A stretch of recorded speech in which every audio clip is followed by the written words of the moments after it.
Hello aspirants, இந்த வீடியோவில் நம்ம மாடர்ன் இந்தியா ஹிஸ்ட்ரியில் வந்து சில முக்கியமான கொஷின்ஸ் வந்து பார்க்கலாம். ஃபஸ்ட்டு கொஷினில் என்ன கேட்டிருக்காங்கன்னு பாருங்கள். 1817 வந்து டேவிட் ஹேர் அப்படின்றவரோட இணைஞ்சு கல்கத்தாவில் ஹிந்து கல்லூரியை நிறுவியவர் யார் அப்படின்னு சொல்லி கேட்டிருக்காங்க. டேவிட் ஹேர் அப்படின்ற ஒருத்தரோட இணைஞ்சு யார் வந்து நிறுவினார் அப்படின்னு கேட்குறாங்க.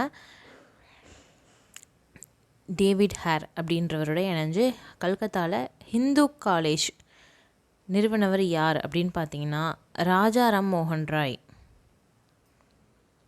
ராஜாராம் மோகன் ராய் இவர் தான் வந்து இந்தியாவோட மறுமலர்ச்சியின் தந்தை அப்படின்னு சொல்லுவாங்க. இந்திய மறுமலர்ச்சியின் தந்தை அப்படின்னு ராஜாராம் மோகன் ராய் அவர்களை சொல்கிறாங்க.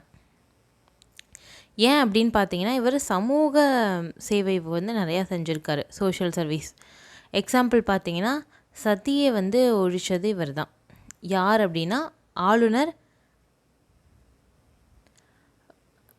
பிரிட்டிஷ் ஆளுநர் வில்லியம் பெண்டிங்கோட சேர்ந்து கஷ்டப்பட்டு சதியை வந்து ஒழிச்சவர் தான் வில்லியம் பெண்டிங். சதி ஒழிக்கப்பட்ட வருடம் வந்து 1829. சதி அப்படின்றது ஒரு முறை, உடன்கட்டை ஏறுதல் அப்படின்னு. அந்த காலத்தில் நிறையா பேர் வந்து என்னென்னா சதி வழக்கத்தை பின்பற்றியிருக்காங்க. எக்ஸாம்பிளுக்கு பார்த்தீங்கன்னா ராஜராஜ சோழர் இருக்கார்ல, அவருடைய அம்மாவான வானமாதேவி அவங்க வந்து என்னென்னா ராஜராஜ சோழன், எல்லோரும் பொன்னியின் செல்வன் மூவியில் பார்த்துருப்பீங்க. சுந்தர சோழர் அப்படின்னு ஒருத்தர் இருப்பார். அவரோட ரியல் நேம் சுந்தர சோழர் அப்படின்றவர் அவரோட பட்டப்பேர். அவரோட ரியல் நேம் என்ன அப்படின்னு பார்த்தீங்கன்னா இரண்டாம் பராந்தகர். நம்ம ஹிஸ்ட்ரியில் படிக்கும்போது இரண்டாம் பராந்தகர் அப்படின்னு படிப்போம். இரண்டாம் பராந்தகரோட பையன்தான் வந்து என்னென்னா ராஜராஜ சோழர்.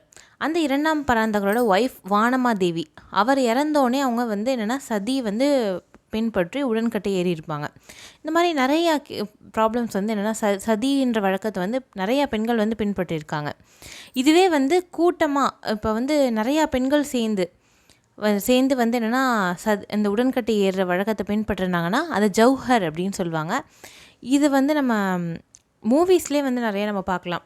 பத்மாவதி மூவியில் வந்து என்னென்னா கடைசியில் அந்த ராணி பத்மாவதி வந்து நிறையா பெண்களோடு போயிட்டு ஜௌஹர் வந்து என்னென்னா ஃபாலோ பண்ணுவாங்க. தீயில் வந்து குளிச்சிடுவாங்க. அலாவுதீன் கில்ஜி வந்து ஃபாலோ பண்ணிட்டு வருவார். அப்போ வந்து குளிச்சிடுவாங்க. ஜௌஹர் அப்படின்னு சொல்லுவாங்க அது பேர், இந்த மெத்தட் பேர். இந்த மாதிரி இருக்கிற இந்த சதி அப்படின்ற பழக்கத்தை ஒழிச்சவர் வந்து ராஜாராம் மோகன் ராய் தான். இதுக்கும் ஒரு சின்ன கதை சொல்லுவாங்க. அவங்க வந்து என்னென்னா ராஜாராம் மோகன் ராயோட அம்மா வந்து சின்ன வயசில் இறந்துட்டாங்க. அவங்களுடைய அண்ணி தான் வந்து என்னென்னா அவரை வளர்த்தாங்க. ஆனால் அவங்க அண்ணன் இறந்தோடனே என்னென்னா அவங்க அண்ணியை வலுக்கட்டாயமாக உடன்கட்டை ஏற்றிட்டாங்க.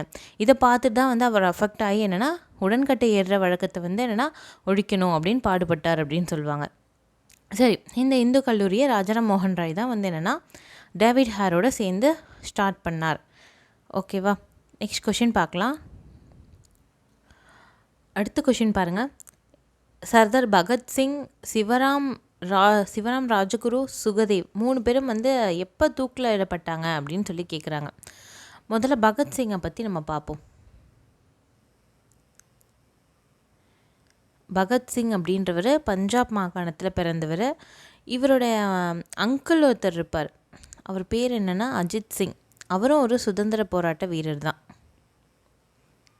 இவரோட அங்கிளான அஜித் சிங்கும் ஒரு சுதந்திர போராட்ட வீரர் தான். சரியா, அடுத்தது என்னென்னா முக்கியமான விஷயம் இன்னொன்று பார்க்கணுன்னா, இவர் வந்து அசம்பிளி இருக்குல்ல, அந்த காலத்தில் வந்து என்னென்னா சட்டமன்றம் நடந்துகிட்ருக்கு, மத்திய சட்டமன்றம்.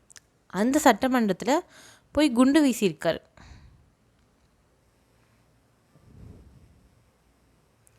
சட்டமன்றத்தில்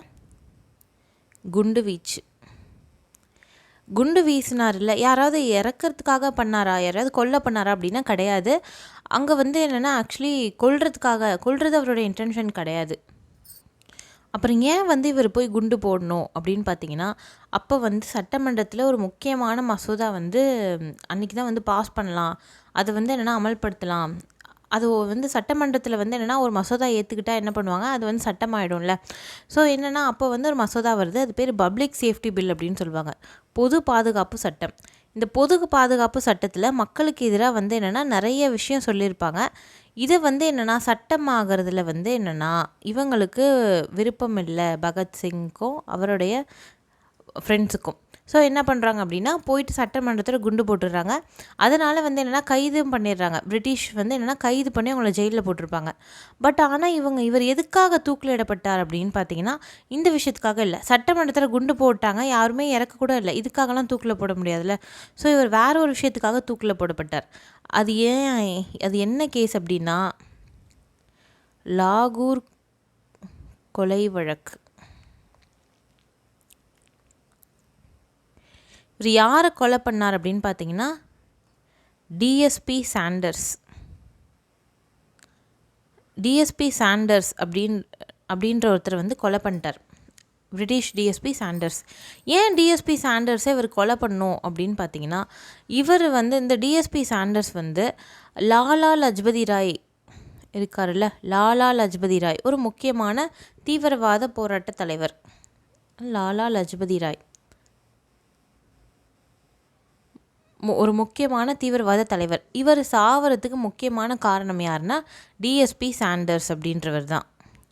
ஏன் லாலா லஜ்பதி ராய் வந்து இறந்து போனார் அப்படின்னு பார்த்தீங்கன்னா ஆக்சுவலி வந்து சைமன் வந்து திரும்பி போக சொல்லி போராட்டம் பண்ணுவாங்கள்ல, சைமன் குழு வருவாங்க, அது திரும்பி போக சொல்லி போராட்டம் பண்ணிகிட்டு இருக்கும்போது லாலா லஜ்பதி ராய் வந்து போராட்டம் பண்ணிகிட்டு இருப்பார். அப்போ வந்து என்னென்னா லத்தி சார்ஜ் வந்து விட்டுருவாங்க. ஏன்னா வந்து அப்போ வேல்ஸ் அப்படின்ற ஒரு நாடு இருக்குது. ஆக்சுவலி வேல்ஸ் அப்படின்றது என்ன அப்படின்னா யூகேயில் இருக்கிற ஒரு பகுதி. அதோட பிரின்ஸ் என்ன பண்ணுறாரு அப்படின்னா சுற்றுப்பயணம் வரார் இந்தியாவுக்கு. ஸோ அவருக்கு வந்து என்னென்னா இது மாதிரி கூட்டம் கூடி போராட்டம் பண்ணால் வந்து என்னென்னா அவருடைய பாதுகாப்புக்கு இடையூறாக இருக்கும் அப்படின்னு சொல்லிட்டு என்ன பண்ணுறாங்க, லத்தி சார்ஜ் பண்ணி அமுச்சு விடுறாங்க. அந்த லத்தி சார்ஜில் லாலா லஜ்பதி ராய் வந்து மாட்டிப்பார்.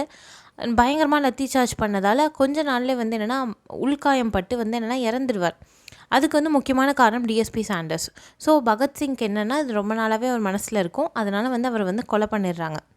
அவரும் அவர் ஃப்ரெண்ட்ஸும் சேர்ந்து, இவங்க 3 பேரும், சர்தார் பகத்சிங், சிவராம் ராஜ்குரு, சுகதேவ், இவங்களாம் வந்து என்ன கொலை பண்ணிடுறாங்க. ஸோ இவங்களுக்கு தூக்கு தண்டனை கிடச்சிரும் கோர்ட்டில். இவங்களுக்கு வந்து தூக்கு தண்டனை வந்து கிடச்சிட்டு இவங்க எப்போ தூக்கில் இவங்களை போடப்பட்டாங்க அப்படின்னா 23 மார்ச் 1931 அப்போ வந்து என்னென்னா போடப்பட்டாங்க. 23 மார்ச் 1931 அன்னைக்கு நம்ம மார்ட்டியர்ஸ் டேவாக கொண்டாடுறோம். அதாவது விடுதலை போராட்ட தியாகிகள் தினம் அப்படின்னு வந்து கொண்டாடுறோம். மார்ட்டியர்ஸ் டே அப்படின்னு வந்து சொல்லுவாங்க. காந்தியடிகள் கூட காந்தி இர்வின் ஒப்பந்தம் பண்ணாங்கல்ல, காந்தி அப்புறமா வைஸ்ராய் இர்வின் ஒப்பந்தம் 2 பேரும் ஒப்பந்தம் பண்ணும்போது பகத்சிங்க்கு வந்து தூக்கு தண்டனை கொடுக்காதீங்க, ஆயுள் தண்டனை மட்டும் கொடுத்துட்டு விட்டுருங்க அப்படின்னு சொல்லி கேட்பார். பட் வந்து இர்வின் வந்து அதுக்கு ஒத்துக்க மாட்டார். அதனால் வந்து என்னென்னா இவங்க 3 பேரையும் தூக்கில் போட்டுருவாங்க. ஓகே, நெக்ஸ்ட் கொஷின் பார்க்கலாம். அடுத்த கொஷினில் என்ன கேட்டிருக்காங்கன்னு பாருங்கள். 1856ஆம் ஆண்டு விதவை மறுமண சட்டம், விடோ ரீமேரேஜ் ஆக்டை கொண்டு வந்தவர் யார் அப்படின்னு சொல்லி கேட்குறாங்க. விடோ ரீமேரேஜ் ஆக்ட் கொண்டு வந்தது யார் அப்படின்னு பார்த்தீங்கன்னா டல்ஹௌசி பிரபு அவர் தான் வந்து கொண்டு வந்தார். விதவை மறுமண சட்டத்தை கொண்டு வந்த பிரபு வந்து டல்ஹௌசி பிரபு தான். சரி, வேறு என்னென்ன இவர் பண்ணியிருக்கார் அப்படின்னு பார்ப்போம். டல்ஹௌசி பிரபுவோட முக்கியமான வேறு திட்டம் என்ன அப்படின்னு பார்த்தீங்கன்னா வாரிசிறப்பு கொள்கை. வாரிசிறப்பு கொள்கை அப்படின்னா என்னென்னா இப்போ ஒரு மன்னர் இருக்கார் அப்படின்னா அந்த மன்னருடைய வாரிசு தான் அடுத்தது வந்து என்ன பண்ணுவாங்க அப்படின்னா அரசராவாங்க. இது நம்ம எல்லாருக்கும் தெரிஞ்சது தான். மன்னருடைய இப்போ தமிழ்நாட்டு பக்கம்லாம் பார்த்திங்கன்னா ஃபஸ்ட்டு பையன் தான் ஆளணும் அப்படின்னு ஃபஸ்ட்டு வாரிசு தான் வந்து என்னென்னா ஆள சொல்லுவாங்க. ஆனால் அப்புறமா வர காலம் மாற என்ன ஆச்சு அப்படின்னு பார்த்திங்கன்னா இந்த முகல்ஸ்லாம் கூட, முகலாயர்கள், லோடி டைனாஸ்டி, இது மாதிரி வந்து என்னென்னா டெல்லி சுல்தானியத்துலலாம் கூட வந்து பார்த்திங்கன்னா வேறு மாற்றி கொண்டுட்டுலாம் வந்து என்னென்னா ஆட்சிக்கு வந்திருப்பாங்க. இந்த மாதிரி மாறி அதனால என்னென்னா மாறி இருக்கும். முதல் பையன் தான் ஆட்சிக்கு வரணும் அப்படின்ற இதுவே இல்லாமல் போயிருக்கும். ஆனால் என்ன சொல்கிறார் இவர் அப்படின்னா முதல் பையன் இது மாதிரி என்னென்னா குழந்தை இல்லை ராஜாவுக்கு அப்படின்னா, சப்போஸ் ராஜா வந்து தத்தெடுத்துக்கிறார் அப்படின்னு வச்சுப்போம்.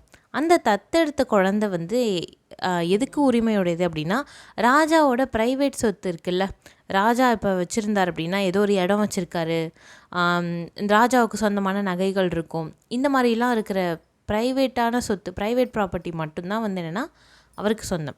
பப்ளிக் ப்ராப்பர்ட்டியான நாடு வந்து அவருக்கு சொந்தம் கிடையாது, அவருடைய தத்து பிள்ளைக்கு சொந்தம் கிடையாது.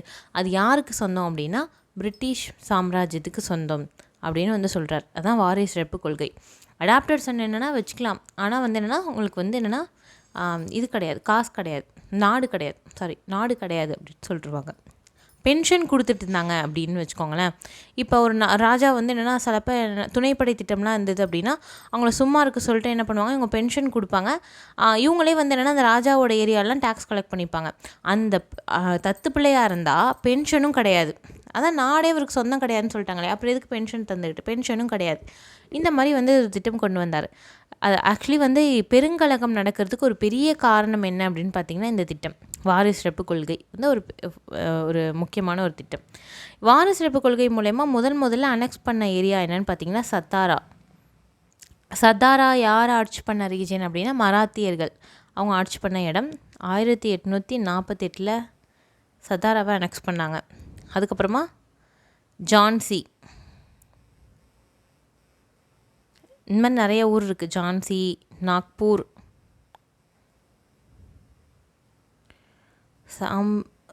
சம்பல்பூர், இது மாதிரி நிறைய ஊரை வந்து அனெக்ஸ் பண்ணாங்க. இன்னொரு இவர் பண்ண பெரிய தப்பு என்னன்னு பார்த்தீங்கன்னா ஆவத்தை அனெக்ஸ் பண்ணது. ஆவத்னா இப்போ இருக்கிற அயோத்தியாவை தான் ஆவத்துன்னு சொல்லுவாங்க அந்த காலத்தில். இந்த ஆவத்தை யார் ஆட்சி பண்ணிகிட்ருக்கா அப்படின்னு பார்த்தீங்கன்னா வாஜித் அலி ஷா அப்படின்னு ஒருத்தர் இருப்பார். அவரோட ஒய்ஃப் வந்து பேகம் ஹஸ்ரத் மஹால் அப்படின்னு இருப்பாங்க. இந்த ஆவத்தை இவர் என்ன பண்ணுவார்னா ஃப்ரெண்டு ஸ்டேட்டாக இருக்கும், பிரிட்டிஷ்க்கும் அவங்களுக்கும் ஃப்ரெண்டாக இருப்பாங்க. இவர் என்ன பண்ணுவார் அப்படின்னு பார்த்தீங்கன்னா அதை பிடிக்கணும் அப்படின்ற ஆசையில் என்னென்னா ஆவத் ராஜா ஒழுங்காகவே வந்து என்ன பண்ண மாட்டார், ஆவத்தை வந்து கண்காணிக்க மாட்டார், நிர்வகிக்க மாட்டார் அப்படின்னு சொல்லிட்டு ஆவத்தையும் என்ன பண்ணுவாங்க அந்த அயோத்தியாவை பிரிட்டிஷோட எம்பையர், பிரிட்டிஷோட இடத்தோட அனெக்ஸ் பண்ணிக்கிறாங்க. இதனால் அவங்களுக்கு என்ன பண்ணுறது, அவங்களுக்கு கோவம் வந்துடுது. இது வந்து என்னென்னா பேகம் ஹஸ்ரத் மஹால் வந்து இவருக்கு எதிராக வந்து என்னென்னா மீன்ஸ் பிரிட்டிஷ் சாம்ராஜ்யத்துக்கு எதிராக பெருங்கலகத்தில் பங்கேற்றிருப்பாங்க. சரியா, இது மாதிரி இருந்தது வாரிசுறப்பு கொள்கை ரொம்ப ரொம்ப முக்கியம். எது வந்து ஃபஸ்ட்டு அனெக்ஸ் பண்ணாங்கன்னா சத்தாரா, இது மாதிரி என்னென்ன ஊர்லாம் அனெக்ஸ் பண்ணாங்கன்றது முக்கியம். அடுத்தது ஆவத் வந்து வாரிசுறப்பு கொள்கை மூலயமா அனெக்ஸ் பண்ணப்பட்டதா அப்படின்னா கிடையாது, சரியாக நிர்வாகம் பண்ணல, மிஸ் கவர்னன்ஸ் அப்படின்னு சொல்லுவாங்க. இதனால தான் ஆவத்தை அனெக்ஸ் பண்ணிக்கிட்டாங்க. சரியா, விடோ ரீமேரேஜ் ஆக்டாக பாஸ் பண்ணது யாருன்னா டல்ஹௌசி பிரபு. ஓகே, நெக்ஸ்ட் கொஷின் பார்க்கலாம்.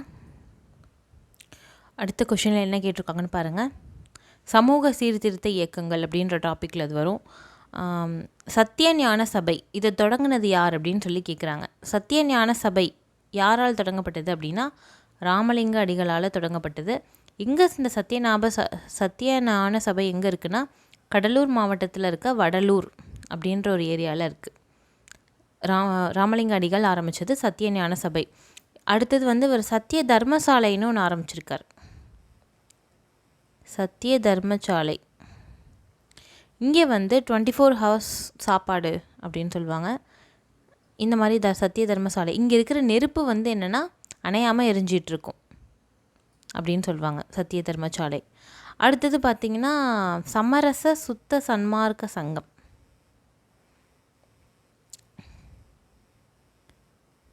சன்மார்க்க சங்கம் இது எல்லாமே யார் ஆரம்பித்தது அப்படின்னு பார்த்தீங்கன்னா ராமலிங்க அடிகளார் ஆரம்பித்தது. சமரச சுத்த சன்மார்க்க சங்கம், சத்திய தர்மசாலை, அடுத்தது வடலூரில் சத்தியஞான சபை. மூணுமே வடலூரில் தான் இருக்குது.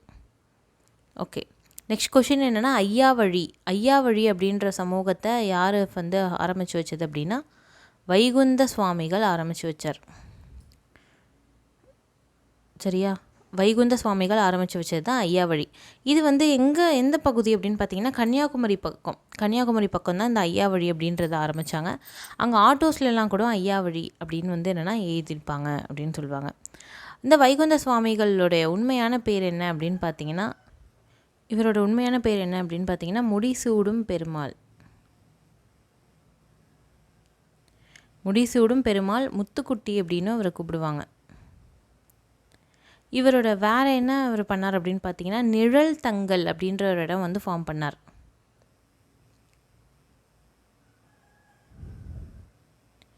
நிழல் தங்கல் அப்படின்ற ஒரு இடம் வந்து ஃபார்ம் பண்ணார். அப்புறம் வந்து என்னென்னா எல்லோரும் ஒன்றா உட்காந்து சாப்பிட்ணும் அப்படின்னு வந்து பாரபட்சம் பார்க்காம இந்த இடத்துலலாம் வந்து என்னென்னா ஒன்றா உட்காந்து சாப்பிட்ணும் அப்படின்னு வந்து இதெல்லாம் சொல்லியிருப்பார். இவரோட புக்ஸ் வந்து நோட் பண்ணி வச்சுக்கோங்க. அகிலத்திரட்டு அம்மானை அப்புறம் அருள் நூல் 2 புக்ஸை எழுதியிருக்காரு. அகிலத்திரட்டு அம்மானை அப்புறம் அருள் நூல் 2 புக்ஸை வந்து எழுதியிருக்காரு. 3ஆவதாக பார்த்திங்கன்னா சுயமரியாதை இயக்கம். இது ஆரம்பித்தது யார்? நம்ம எல்லாருக்குமே தெரியும். யாருன்னா ஈவே ராமசாமி பெரியார் அவர்கள் ஆரம்பித்தாங்க. 1925ஆம் ஆண்டு வந்து ஆரம்பிச்சிருப்பாங்க. பார்சி சமய சீர்திருத்த சங்கம் யார் ஆரம்பித்தா அப்படின்னு பார்த்தீங்கன்னா ஃபர்தூஜி நவ்ரோஜி அப்படின்ற ஒருத்தர் ஆரம்பிச்சிருக்கார். தாதாபாய் நவ்ரோஜியோட தந்தை தான் இவர், ஃபர்தான்ஜி நவ்ரோஜி. இவர் வந்து பாம்பேயில் ஸ்டார்ட் பண்ணியிருப்பார் பார்சி சமய சீர்திருத்த இயக்கம். ஓகே, ஃபஸ்ட்டு வந்து என்ன வந்துச்சு? 1 வந்துச்சு. 2ஆவதுக்கு 4 வந்துச்சா? 3ஆவது 2, கடைசியாக 3. 1 4 2 3. ஆப்ஷன் சி தான் வந்து நம்மளுக்கு ஆன்சர். ஓகேவா? நெக்ஸ்ட் வீடியோவில் வேறு ஒரு இம்பார்ட்டண்ட்டான இன்ஃபர்மேஷனோடு நம்ம பார்க்கலாம். தேங்க்யூ.